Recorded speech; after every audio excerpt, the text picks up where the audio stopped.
नोरमा group, जो सोचता है वो करता है। आपके अपने सपनों का आशियाना। नमस्कार, मैं हूँ शिवांगी। आप देख रहे हैं भारत लाइव।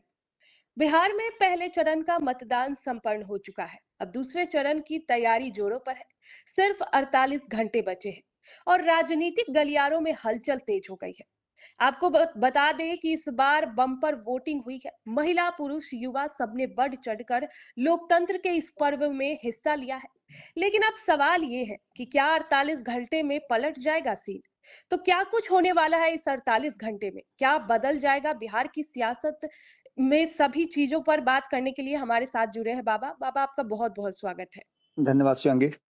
बाबा, क्या कुछ होने वाला है इस 48 घंटों के अंदर? शिवांगी, सबसे पहले तो आप लोगों को बिहार आकर के वोट देने के लिए बहुत-बहुत धन्यवाद। जी। आप लोगों ने अपने जो धर्म है आपका राष्ट्रीय धर्म उसका निर्वहन किया। आप भी वोट देने के लिए आई थी, छठ में जी। आई, वोट देकर के आप दिल्ली पहुँच गई हैं। पहले राउंड के जो वोटिंग ट्रेंड रहे हैं, आपको याद होगा कि मैंने जब वोटिंग शुरू हुई थी 6 जी। तारीख को, जी। तो मैंने 9 बजे जैसे ही पहला ट्रेंड आया, मैंने ये हम्म। बात कह दिया था कि इस बार की वोटिंग सारे रिकॉर्ड ब्रेक करेगी और ये वोटिंग 65% तक पहुँचेगी। जी। थोड़ा-सा कुछ पॉइंट्स का अंतर रह गया, वरना मैं पूरी बिल्कुल। तरह से 100% सही था। जी। जी। दूसरे राउंड में क्या होने वाला है, इसकी भविष्यवाणी अब धीरे-धीरे करके लोग करने लगे हैं। हम्म। और जिस तरह से ट्रेनों में भीड़ नजर आ रही है, पहले राउंड 121 सीटों के जो मतदाता थे वो वोट दे करके अब फिर से अपने गंतव्य की तरफ जाना शुरू कर चुके हैं। जी। ये इस बात का संकेत देता है कि लोग अपने मताधिकार के प्रति, अपने जिम्मेवारी के प्रति काफी सजग हैं और चाहते हैं कि बिहार उन राज्यों की श्रेणी में आ जाए जो विकसित राज्य हैं। अब जबकि दूसरे राउंड के 122 सीटों पर 20 जिलों में वोटिंग होने हैं, जी। उसके लिए चुनाव प्रचार का समय मात्र 36 घंटा बचा हुआ है और हम 48 घंटे के बाद सब कुछ बदलने की बात कर रहे हैं। हम जी। बात कर रहे हैं कि 48 घंटे में बिहार में बहुत कुछ बदल जाएगा। पहले राउंड में ही हो गया है गेम का पूरा खुलासा और जी। 48 घंटे में पूरा सीन पलट जाएगा। 14 तारीख से पहले ही आप एक तरह से समझिए तो सांकेतिक रिजल्ट समझने लगे हैं। अब इसके पीछे का कारण क्या है? किस आधार पर ये बात हम कह रहे हैं? जी। तो बिहार विधानसभा चुनाव में 11 नवंबर को दूसरे राउंड का मतदान होगा, जिसमें जो परिस्थितियां हैं वो सबको समझ में आ रही हैं। हमने कई एंगल पे इसको जब परखा है और हम्म। लगातार हमारी बातचीत संपादक नमन मिश्रा जी से, जो कि लगातार पिछले 4 महीनों से अपनी 5 से टीमों को लेकर के अलग-अलग विधानसभाओं में जिस तरह से सर्वे कर रहे हैं, जी। हमने जो सर्वे करके दिया था, आपने देखा होगा कि सारे ट्रेंड जितने भी अब तक के रुझान आए हैं, जितने भी जो एग्जिट पोल आपको नजर आए हैं, जितने सर्वे हैं, वो सब लगभग उसी जगह आकर के टिके हुए हैं। हम्म। हमने बताया था कि आखिर बिहार की जनता इस बार वोट क्यों करेगी। देखिए, वोट करने और वोट बढ़ने के कई कारण हैं। हमने ये भी बताया था कि जब वोट बढ़ते हैं तो सत्ता परिवर्तन होता है। जी। बिहार ने 3 बार ऐसा किया है। ये भी बात हम बता चुके हैं। लेकिन इस बार का वोट क्या नीतीश कुमार के एंटी इनकम्बेंसी या प्रो इनकम्बेंसी की है? ये जी। सारी बातें हमने स्थापित करने की कोशिश की है और इन बातों पर काफ़ी चर्चा भी हो रही है। पिछले कई दिनों से आप देख रही होंगी कि हम लगातार अपनी पूरी जो जानकारी है या हमारे पास जो कुछ भी आ रहा है, चाहे जी। इंटरनल हो, एक्सटर्नल हो, हम ऑन कैमरा बोलें या ऑफ कैमरा, उन सभी चीज़ों को मिला कर के जो हमारे पास आकलन है, वो यही बता रहा है कि जब 11 तारीख को 122 सीटों पर वोट डालने के लिए बिहार जाएगा, तो बिहार इस बार भी रिकॉर्ड बनाएगा। जी। और लगभग आप समझिए कि कई सीटों पे डबल डिजिट में वोटिंग का प्रतिशत बढ़ना, ये एक अच्छे संकेत हैं और ये संकेत लोकतांत्रिक प्रक्रिया के लिए बहुत अच्छे हैं। जी। बिहार में दूसरे और अंतिम चरण के विधानसभा चुनाव के प्रचार के लिए मात्र 36 घंटे बचे हुए हैं। राजनीतिक दलों और गठबंधन के पास प्रचार के लिए 9 नवंबर तक के शाम का वक्त है। सभी ने अपनी-अपनी ताकत झोंक दी है और हम्म। सभी इस बात को लेकर के आश्वस्त दिख रहे हैं।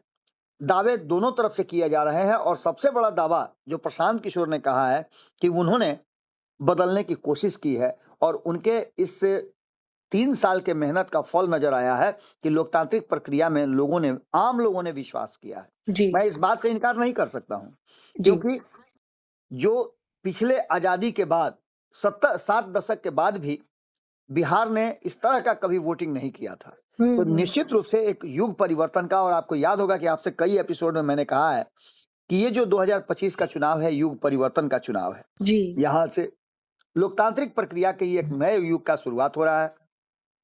जो आजादी के समय के 70 वर्ष और 75 वर्ष के लोग हैं, उन्होंने तो बहुत कुछ देखा है, लेकिन जी। पिछले 35 वर्षों में जिन बच्चों ने 90 में जन्म लिया है, वो और जो 2005 में जन्म लिए हैं, वो दोनों वोट कर रहे हैं। 2005 वाले नीतीश कुमार को देख रहे हैं, और जो 35 साल के लोग हो गए हैं 1990 में जिनका जन्म हुआ है, उन्होंने लालू और नीतीश दोनों को देखा है। जी। ऐसी स्थिति में बिहार की जनता क्या सोच रही है, ये बहुत बड़ा सवाल है। और इसमें महिला एमवाई, जिसको अब तक लालू प्रसाद अपनी थाती समझते थे, मुस्लिम जी। और यादव, जी। इस बार नीतीश कुमार के एमवाई ने कमाल किया है। नीतीश कुमार की महिला और युवा, जी। इन दोनों ने मिल करके एमवाई समीकरण गुने एमवाई समीकरण या एमवाई समीकरण वर्सेस एमवाई समीकरण को दिखाया है।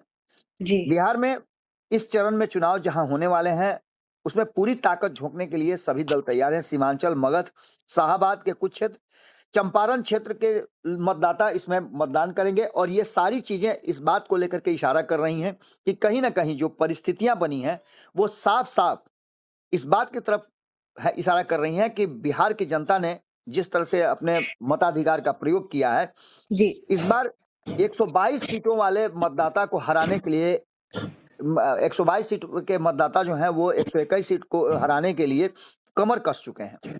जी। लोगों में जब भी चर्चा हो रही है, और इन क्षेत्रों में जब संपादक नमन मिश्रा जी से मेरी बातचीत हुई, कल भी 2 बजे रात तक उन्होंने कई लोगों का इंटरव्यू किया है, कई लोगों से बातचीत की है, और अभी भी उन क्षेत्रों में वो हैं जहां 11 तारीख को मतदान होने हैं। जी। 48 घंटे यानी 9 नवंबर के बाद जब चुनाव प्रचार थमेगा, तो बिहार एक बार फिर से इतिहास रचने के लिए तैयार होगा।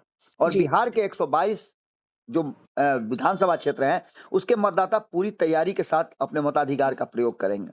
20 जिलों में, जिसमें पूर्वी चंपारण है, पश्चिमी चंपारण है, सीतामढ़ी है, शिवहर है, मधुबनी है, सुपौल है, अररिया है, पूर्णिया है, किशनगंज है, कटिहार है। इन जिलों में इसके अलावा भागलपुर है, बांका है, जमुई है, गया, नवादा, जहानाबाद, औरंगाबाद, कैमूर, अरवल, रोहतास जिले भी बटे हुए हैं।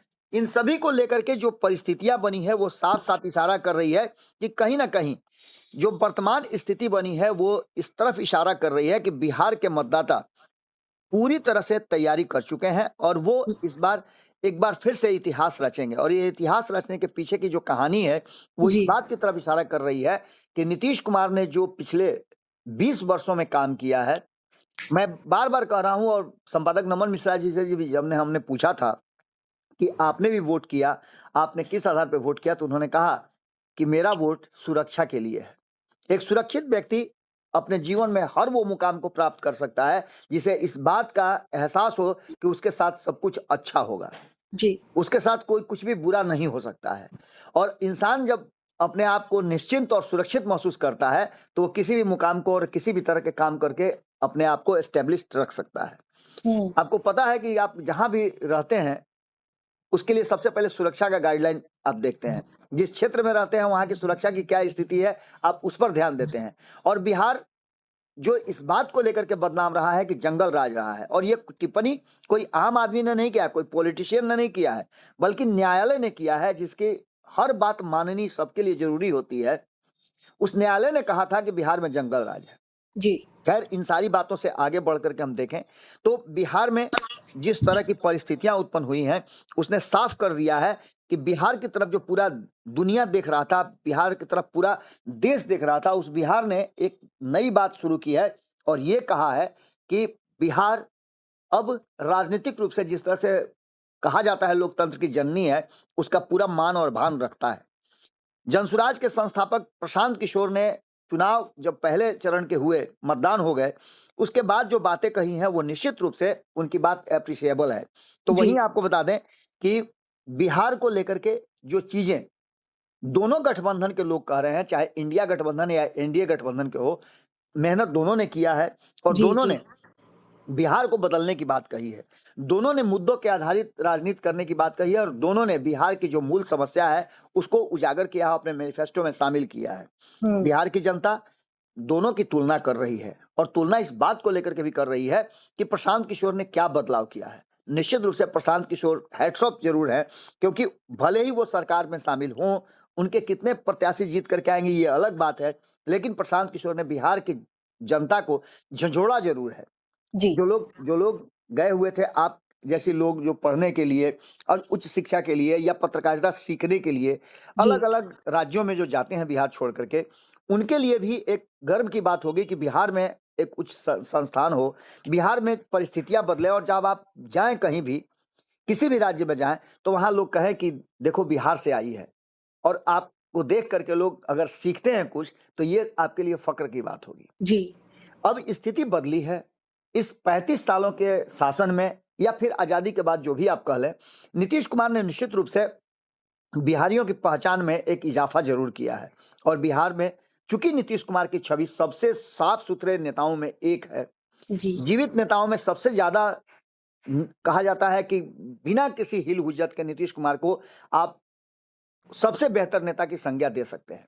ये जी, बातें पॉलिटिशियंस भी मानते हैं। और आपके परिवार का सदस्य जब ईमानदार हो, उसकी छवि साफ सुथरी हो, तो आपको भी गर्व होता है। बिल्कुल, यही स्थिति नीतीश कुमार ने पैदा की है और नीतीश कुमार इसीलिए एंटी इनकम्बेंसी नहीं, प्रो प्रो इनकम्बेंसी के इनकम्बेंसी, भागीदार होते हैं और नीतीश कुमार को एक बार फिर से लोग बरकरार रखने के लिए वोट करते हैं। जी, इस बार का वोट किस नाम से हो रहा है, ये तो चुनाव जब 14 तारीख को मतगणना होगी तब होगा। लेकिन जिस तरह से प्रधानमंत्री नरेंद्र मोदी, अमित शाह, राजनाथ सिंह, प्रियंका गांधी, इसके अलावा रामविलास पासवान की तरफ से उनके पुत्र जो लगातार राजनीति में पिछले कई वर्षों से 2020 से आप देख रहे होंगे, रामविलास पासवान की अनुपस्थिति में उनके इंतकाल के बाद उन्होंने जिस तरह से विकट परिस्थितियों में खुद को संभाला है। और इस बार तो उन्होंने एक ट्रेंड सेट कर दिया है कि जब भी आप गठबंधन में होते हैं, बंच में होते हैं, तो आपको, जैसे आपने देखा होगा कि कास्केडिंग इफेक्ट आप अक्सर हमारे संपादक कहते हैं,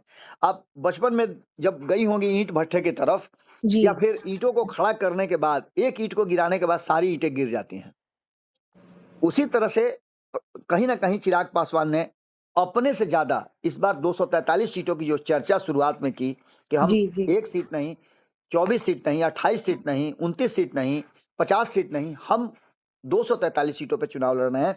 और इन 243 सीटों पे चुनाव लड़ने के लिए मैं तैयारी कर रहा हूं, और उन्होंने ऐसा किया भी है। कल ही संपादक नमन मिश्रा जी से हमारी बातचीत हो रही थी। तो संपादक नमन मिश्रा जी के एक बहुत करीबी मित्र हैं जो चाहते थे कि अ, चिराग पासवान उनके जो चुनाव क्षेत्र है वहां जाएं और जाकर के प्रचार करें, जबकि वो दूसरी पार्टी से थे। जी, एक बार उन्होंने आग्रह किया, चिराग पासवान ने अपने उम्मीदवार के कार्यक्रम को एक्सटेंड करके उनके यहाँ जाकर के चुनाव प्रचार किया, और ये जानते हुए कि उनके जीतने के चांस ज्यादा है। तो आप समझ सकते हैं कि चिराग पासवान ने एक अलग तरह का ट्रेंड सेट किया है। और इस ट्रेंड में पांचों पांडव आप देखी होंगी कि पूरे चुनाव एकजुट नजर आए हैं। एयरपोर्ट पे आप देखिए तो हर पांचों दल के नेता जो हैं एक साथ जाते हैं, चुनाव प्रचार करते हैं और अपने उम्मीदवार से ज्यादा दूसरे उम्मीदवार के जिताने की तैयारी करते हैं। जी, उम्मीदवारों के चयन में भी जिस तरह की बारीकी देखी गई है, वो जनता को सब कुछ नजर आ रहा है। और निश्चित रूप से जो 1 करोड़ युवाओं को नीतीश कुमार ने रोजगार और नौकरी देने की बात की है, इससे पहले आपको याद होगा कि नीतीश मिश्रा के माध्यम से उन्होंने उद्योग लगाने वाले के लिए उद्योग मंत्री के रूप में उनको फ्री हैंड दिया है कि आप जिस तरह से भी चाहें बिहार में कल कारखाने लगवाएं। उन्होंने 1 रुपए का जो एक स्कीम लाया कि आइए हमारे बिहार में इन्वेस्ट कीजिए, और इन्वेस्टर को 1 रुपए में वो जमीन दे रहे हैं। कई लोगों को मैं जानता हूं जिनका मैंने इंटरव्यू भी किया है नीतीश कुमार के राज्य में। अब लोग बिहार में इन्वेस्ट करने के लिए, फैक्ट्री लगाने के लिए पूरी जी, तैयारी कर चुके हैं। और इस चुनाव के बाद सरकार एनडीए की अगर आती है, मुख्यमंत्री नीतीश कुमार होते हैं और फिर से एक बार मौका मिलता है, तो आप समझ लीजिए कि बिहार में आपको कल कारखानों का एक बड़ा जाल दिखने को मिलेगा। जी, भले ही प्रशांत किशोर ने ये बात कही हो कि जो लोग भी इस बार छठ में आएंगे उनको मैं जाने नहीं दूंगा, हमारी सरकार 14 तारीख को आ रही है और उन लोगों के लिए बिहार में ही जितना वो कमाते हैं बाहर में उससे ज्यादा की नौकरी दूंगा। तो ये बातें नीतीश कुमार कर सकते हैं। और एक बात तो तय मान के चलिए कि नीतीश कुमार की नीतियां ये बता रही हैं कि इसमें प्रशांत किशोर का ज्यादा इन्फ्लुएंस है, बल्कि बनिस्बत तेजस्वी यादव। जी। महागठबंधन के जो भी एजेंडा है, जो भी मैनिफेस्टो आपने देखी होगी, उसमें बहुत सारे भ्रम पैदा कर रहे हैं, क्योंकि बिल्कुल। हर परिवार को संभव नहीं है सरकारी नौकरी देना। वहीं नीतीश कुमार ने 1 करोड़ लोगों को सरकारी नौकरी और रोजगार देने की बात की है। मैंने एक बहुत अ, सारगर्भित विश्लेषण किया है कि मात्र 48 विभाग आपके यहाँ हैं, और इन 48 विभाग की रिक्तियां अगर बहुत ज्यादा आप कर लेते हैं तो 20 से 25 लाख से ज्यादा नहीं निकाल पाएंगे। जी। और आप हर परिवार को, यानी 2.5 करोड़ से ज्यादा परिवारों को यदि नौकरी देने की बात, सरकारी नौकरी देने की बात करते हैं, तो आपके पास स्किल्ड लोग कितने हैं, किस तरह की नौकरी आप देंगे। और जी। सरकारी नौकरी का एक मापदंड होता है, क्या उस मापदंड को बिहार के जो 2.5 करोड़ से ज्यादा परिवार हैं वो पूरा करते हैं। इन सारी बातों में कहीं ना कहीं भ्रम पैदा होता है। और इस मैनिफेस्टो के बाद, इस ऐलान के बाद, इस घोषणा के बाद अब तक महागठबंधन का कोई भी नेता ये डिफाइन नहीं कर पाया है कि वो कैसे देंगे। वो कहते जी। हैं कि चुनाव के बाद आपको दिखा देंगे, हम 20 दिन की सरकार में सब कुछ नियम बना लेंगे। ये संभव नहीं लगता है। ये कहीं ना कहीं हड़बड़ी में लिया हुआ, हम बार बार कहते हैं कि हड़बड़ी की शादी और कनपटी में सिंदूर वाली बात है। जी। ऐसे में पूरी की पूरी जो कहानी है वो 122 सीटों पे टिकी हुई है। हालांकि सरकार बनाने का जो आंकड़ा है वो लगभग, जो सर्वे रिपोर्ट बता रहे हैं और हमारी भी जो बता रही है, जो हमने अपने स्तर से जांच पड़ताल किया है, लोगों से बात किया है, वो साफ बता रहा है कि 14 नवंबर से पहले ही बिहार की जनता ने दे दिया है मैंडेट कि किसकी सरकार बनेगी और किस तरह की सरकार हो सकती है। अब सिर्फ एक औपचारिकता रह गई है 11 तारीख को। औपचारिकता मायने इसलिए कि 122 का जो मैजिक आंकड़ा है, उस आंकड़ा को पूरा करने के लिए गठबंधन कोई भी हो, एक गठबंधन के पास माने क्लियर मेजोरिटी आती हुई दिखाई दे रही है। और जी। जितने सर्वे हैं वो बता रहे हैं कि 140 कोई भी जीत रहा हो, किसकी भी सरकार बन रही हो, लेकिन सरकार जो भी बनेगी वो मजबूत सरकार होगी। और 140 से ज्यादा सीटें उस गठबंधन को आ रहा है जो सरकार में शामिल होगी। यानी 14 नवंबर से पहले ही रिजल्ट आउट हो गया है और ये 48 घंटा पहले चुनाव प्रचार खत्म होने के सब कुछ लगभग तय माना जा रहा है। जी। बाबा, हमेशा से ही देखा जा रहा है कि जब-जब महिला वोटर की संख्या ज्यादा रही है, ये एनडीए और नीतीश कुमार के पक्ष में रिजल्ट गया है। तो इस बार उनका मूड कैसा है? बदलाव का या फिर से एनडीए और नीतीश कुमार पर भरोसे का? देखिए शिवांगी, आप खुद भी उसी समाज से आते हैं जिस समाज की आप बिल्कुल। बात कर रही हैं। मैं आपसे पूछना चाहता हूँ, आप दिल्ली में हैं, दिल्ली में पत्रकारिता कर रही हैं, हमारे साथ जुड़ी हैं, हमारी टीम का हिस्सा हैं आप। जी। आपने पूरा चुनाव बिहार में आकर के हमारे साथ किया है। इससे पहले भी आप बिहार में थीं। आपके जी। घर में भी आपके बड़े बुजुर्ग हैं, वो चर्चा करते होंगे। जी। जी। निश्चित रूप से आपको यह एहसास होता होगा कि एक लड़की होने के नाते, इस एआईयूके की लड़की होकर के आप जब घर से बाहर निकलती हैं तो आप कितना सुरक्षित महसूस करती हैं। बिल्कुल। ये सबसे बड़ी बात है। भले ही आप उच्च शिक्षा के लिए बिहार से बाहर गई हों, लेकिन मैं ये बता सकता हूं कि आने वाले 5 साल में जो प्लान है सरकार का और जिस तरह से विजन दिया है, वो साफ बता रहा है कि अब बिहार में एआई से जुड़े हुए जितने भी बातें हैं, वो बिहार में जी। सबसे ज़्यादा देखने को मिलेगी। क्योंकि आईटी हब जब स्टार्ट हुआ था तो सबसे पहले बिहार ही उसमें सबसे अव्वल था। बिहार के लोगों ने आईटी में सबसे ज़्यादा प्रवेश किया था और आईटी के रूप में दुनिया भर में आप देखिएगा कि आईटी से जुड़े हुए जो प्रोफेशनल्स हैं, वो हमारे बिहार से हैं। तो ये जी। सारी चीज़ें, महिलाओं ने जिस तरह से नीतीश कुमार और नीतीश कुमार ने जिस तरह से महिलाओं, कल मैं चर्चा कर रहा था तो मैंने 2 बातें कही थी। मैंने हाँ। एम और वाई का विश्लेषण जब किया था, तो मैंने कहा था कि एक एम जो है, वो महागठबंधन के पास, इंडिया गठबंधन के पास है, जी। जिसको मुस्लिम कहते हैं। जी। वो ये कह रहा है कि आपने सिर्फ़ मुझे दरी बिछाने के लिए ही प्रयोग किया है। मैं आपको वोट करता आ रहा हूँ। मेरी संख्या 18% है, लेकिन जी। आपने हमारे ऊपर ध्यान नहीं दिया। हाँ। हम सिर्फ़ आपके एक वोटर के रूप में रह गए और 5 साल के बाद आपको हम याद आते हैं। वहीं दूसरे एम जो नीतीश कुमार के पास है, महिला, उस महिला ने ये कहा है कि नीतीश कुमार ने हमें 20 सालों में मान-सम्मान के साथ-साथ एक परिवार में हमारे लिए एक ऐसा साधन पैदा किया है, जिससे मैं परिवार को बूस्ट करने के लिए, अपने परिवार को बेहतर साथ देने के लिए, परिवार को बेहतर शिक्षा देने के लिए, अपने बच्चों के लिए, अपने परिवार को बेहतर जीवन स्तर देने के लिए काम जी कर रही हूं, और वो नीतीश कुमार ने मुझे दिया है। अंतिम समय में नीतीश कुमार ने 10,000 रुपए दे करके रोजगार करने की जो बात कही है, उससे लोग काफी प्रभावित हैं। महिलाओं को मान सम्मान, और महिलाओं को और चाहिए क्या? जो बच्चियां, आप भी याद कीजिए, जब आप स्कूल जाती होंगी जी तो आप भले ही प्राइवेट स्कूल में पढ़ी हो या सरकारी स्कूल में पढ़ी हो, यदि आप सरकारी स्कूल में पढ़ी हैं तो आपको याद होगा कि आपके किताब, आपकी साइकिल, आपका ड्रेस, आपके लिए भोजन की व्यवस्था नीतीश कुमार ने जी स्कूल जी में किया है। या जी आप सर नहीं भी पढ़ी होंगी तो आप जब प्राइवेट स्कूल में जाती होंगी तो सरकारी स्कूल के बच्चियों को एक ड्रेस में जाते हुए साइकिल पे चढ़ करके, और जब स्कूल में मध्याह्न भोजन करते देखी होंगी, उनको साइकिल से बिना किसी डर भय के जाते जब देखी होंगी, तो आपको भी एक एहसास जरूर हुआ होगा कि हमारा बिहार बदल रहा है। तो जी वो बच्चियां आज जब वोट करने जा रही हैं, जैसे आपने वोट किया 18 साल के बाद, तो निश्चित रूप से आप समझ सकती हैं कि वो अगर वोट देने जाएँगी तो उनके मन में, ज़हन में ये बात होगी कि किसने मुझे साइकिल दिया, किसने मुझे जीवन स्तर में सुरक्षा का भान कराया। इस आधार पर वो वोट करने जाती हैं। महिलाओं में अच्छी खासी है। वहीं वाई की बात करें तो यादव समाज को लालू प्रसाद ने भले ही बूस्टर दिया हो, भले ही यादव समाज लालू प्रसाद के लिए खड़ा हो, लेकिन उस यादव समाज को एक दंश भी लालू प्रसाद ने दिया है। मैं सिर्फ एम का आपने पूछा, मैं वाई के भी विश्लेषण कर देता हूं कि यादवों में आज भी जो प्रबुद्ध यादव हैं, उनको लगता है कि हमको बदनाम किया गया। कुछ चंद लोगों ने लालू प्रसाद को बदनाम करने के साथ साथ पूरे यादव समाज को बदनाम किया। वहीं उस समाज को आज भी आप देखिएगा तो एक अलग खेमे में रखा जाता है। कहा जाता है ये जी दबंग है, ये लाठी से बात करते हैं, ये थोड़ा रूड होकर के बात करते हैं। जबकि फैक्ट ये नहीं है, फैक्ट कुछ और है। लोग चाहते हैं कि सुरक्षा हो, शांति हो, लेकिन कुछ लोग हैं जो बदनाम करते हैं, जिससे लालू प्रसाद के 15 साल के शासनकाल में लालू प्रसाद के जेल जाने के बाद कुछ लोगों ने लालू प्रसाद को बदनाम करने का काम किया।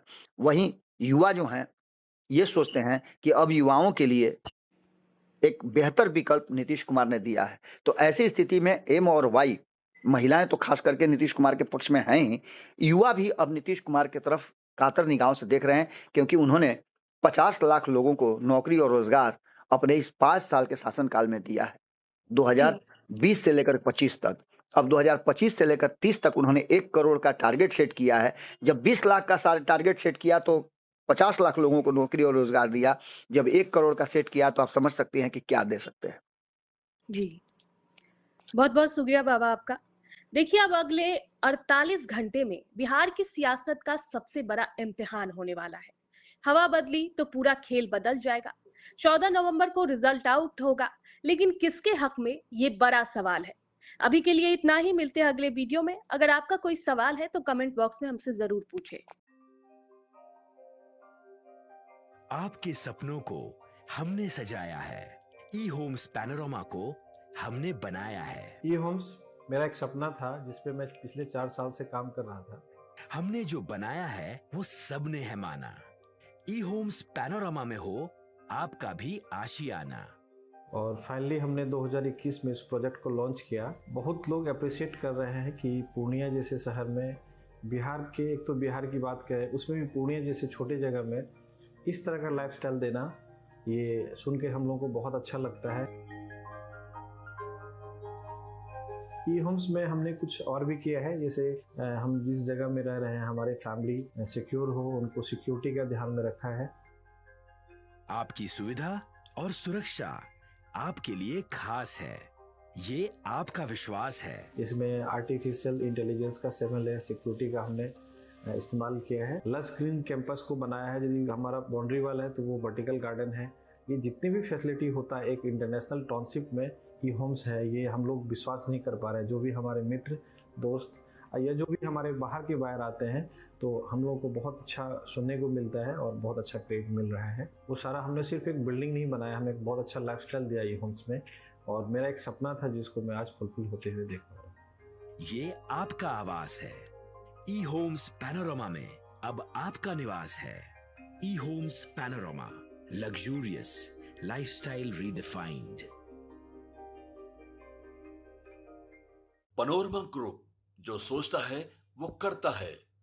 अगर ये वीडियो पसंद आई और वह बिहार के राजनीति और बिहारियत से सरोकार रखेनी तो सब्सक्राइब बटन दबा के चैनल के सब्सक्राइब कर ली। ओजे एगो घंटी बा, ओकरा बटन दबा देला से कुल सटीक और मारक खबर रुआ मुफ्त में मिल जाई। अगर रुआ पत्रकारिता के हमनी के नया प्रयोग में सहयोग कर चाहतानी तो ज्वाइन बटन दबा दी। पेटीएम नंबर नोट कर ली 9386816700।